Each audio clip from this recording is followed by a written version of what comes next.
What's going on, guys? Welcome back to Receiver Dave. So we're back on the Amigo field. Got the air rod in. Last video we got that all plumbed up and working, except for our camber issue. So unfortunately, I've scratched the rear wheels on the body with it going up and down. It just needs a little bit of camber. If you're familiar with TA02s, a lot of more basic touring cars, they just have a solid plastic link. You can add upgrades and get the adjustables. I have some that are pre-made. I bought for this, but they are massive. So I'm guessing these are for a different car. So we're gonna have to make our own today. That's on the list. I can't find my white touch-up pin. I really wanted to touch up the edge of the wheels. The front ones are fine, it's just the rear two. Yeah, chipped some of the paint. It is what it is. We're gonna make our own upper control arms, basically what that is. Also, trying to keep it as narrow as possible. I had just sanded down some standard plastic 12mm hexes. I've got some axial, these are old narrow ones. They're not quite as thin as this, but these I went a little too far with. So we had some issues. This wheel is rubbing the hub, things like that. So we get the thinnest ones you can actually fit in there.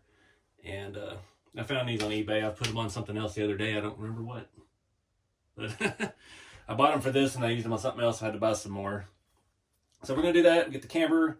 We're going to play with the caster or the toe end and stuff in the front. We've got an ESC. These are those little cheapies I get on eBay from Nitro Hobbies. They already come pre-wired with a Dean's connector. They come with some tape. They come in a nice little box, and they're like, I think if you buy 2 or 3 or more, they're like $17 a piece. So I buy a handful of those at a time and just set them around. I only have one left after this, so note to self, add that to the shopping list.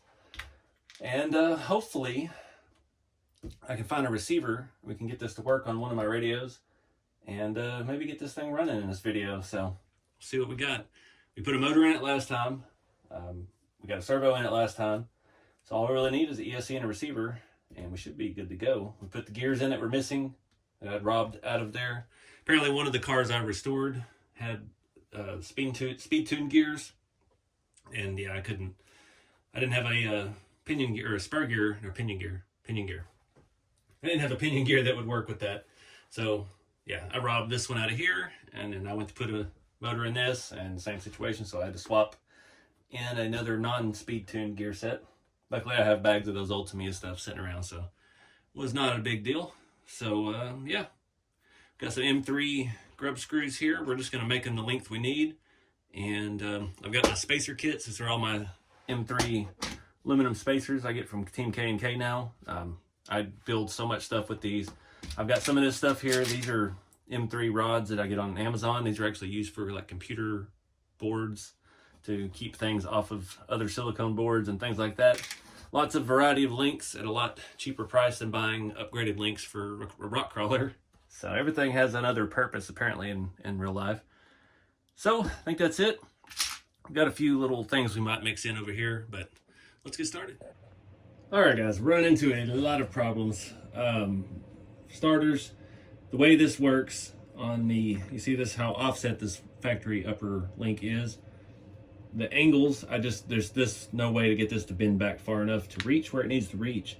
Second problem, there's no room to get in here. The bottom, the mount for it on the shock tower is set up for one of these deals. So it's made to thread into the upper link, and it pivots on the shaft here in the upper control or upper shock mount. So we can't just run a bolt through it and get it to work. And on this side, because of the gearbox, there's no room to actually get in there and do anything with it. I've been going through parts bins, finding other vintage or older Tamiya stuff. This is like an M05, I think. The next problem I've run into, none of those really solved the problem. Drive shaft, axle shaft, that's it. It's bottomed out. I think you could get a little more, but the problem is we've got this in the short wheelbase position, so it's cocked forward a little bit, and it just hits the outside edge of the output and the axle end itself. So I'm not exactly sure how to proceed. I'm gonna try first to grind out the body a little bit. So these are pretty thick. I'm gonna try to open this up a little room in here without damaging the body, hopefully. And I'm gonna do that on all 4 corners. We'll see how it works. The front is the same way, and it also is limited the same way. Not sure if you can even see that in there. This upper control arm mount is right up against the gearbox. There's no room to really get anything in there. The shaft part of that screw sets in there, and it's made to thread into the link itself. So major problems there. The reason, like on these, you're able to do camber adjustments and things like that is if you have the FRP upper links, upper shock towers, sorry, and they're flat and everything just bolts through, and you do away with all this silly plastic and metal shaft thing. So I don't have those. I mean, I think I have some, but I don't have the mounts for them. The rear has like a little shim that goes in with it, and the front has a little metal bracket. And yeah, I've got a spare set of the actual towers, but I don't have the pieces to mount them. So back to the drawing board a little bit. Going to go ahead and do the body, and we'll see where that gets us. And yeah, we'll regroup from there.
All right, guys, huge problems again.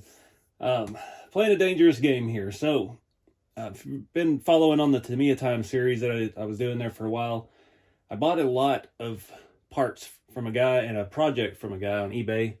He was taking, it was one of these custom TA02 mini conversion kits, but he had every kind of control arm under the sun and was trying to mix and match stuff to make it work. So I've got all these parts, and I've been digging through, and I just discovered that I have narrow arms for the rear of a TA02. I don't know if the fronts are different. I don't see how the fronts could get any narrower. I know that you could get them in a narrow and a wide. Some of the bodies, like the Clarion, Skyline, GTR, and stuff like that, were wider, but I thought that was all in the wheels and the offset and stuff like that. I didn't realize that it was actually the arms. So I have found two narrow arms. I'm searching right now, trying to find narrow upper links. I know they exist because I thought these looked funny. So I don't know what this car was set up with or anything. This was originally a TA01 when we started this. Just another eBay find. I didn't have anything for the chassis. We've swapped it to a TA02. We've shortened the wheelbase by flipping the arms forward. The big catch with this, we can throw these arms on. I can probably find something to work for the top that are shorter. The drive shaft, the dog bones. We've got to find shorter dog bones. And I know where I've put them all because that's the problem that we're having with my little all-wheel drive twin motor build that we did the green mini body on, is I can't find the right size dog bones. I bought dog bones from every M car, every touring car, and I can't find anything that'll work. So fingers crossed that maybe one of those will work. Now the problem with that also, this being a short wheelbase configuration, you can see the angle of the arms is that way. So as we shorten that, that's going to put that at a tighter angle. We're already hitting the edges of our cups. So we're looking to do things with it that it wasn't meant to do, obviously. So yeah, these luckily will work with no modifications on the bottoms. Just got to find some tops, and then we'll deal with the dog bone drama. Sorry, and I forgot to tell, the front was working great, actually. The car runs and drives. I got the inside of the body shaved out pretty good. We did get a little bit of paint blister on this side. It looks like somebody rolled the fenders poorly. There's a little bit of damage there too. This side's not noticeable, and this side looks good. So our fronts are working out well. The rear, just still, you know, it's one step forward, two steps back kind of deal. Because I did have to swap on these narrow 12mm hexes that were axial. They were wider than what was on there, but those were rubbing against the hub. When this is all said and done, we narrow this, we may have to put standard hexes back on to get the wheel to fill out the wheel well properly. I didn't even realize till just now filming that we did kind of blister the paint. I tried to keep the heat out of it, but the plastic itself warped. The paint stayed adhered. So it's good to me, a paint. So it's a little bit ratty. It is what it is. It's vintage body. I was afraid to do that to start with. But somebody told me to heat it up and pull it out, and that's why I didn't want to do that. But we ended up causing it anyway. So anyway, back on the hunt for parts.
All right, guys, better part of a day in this.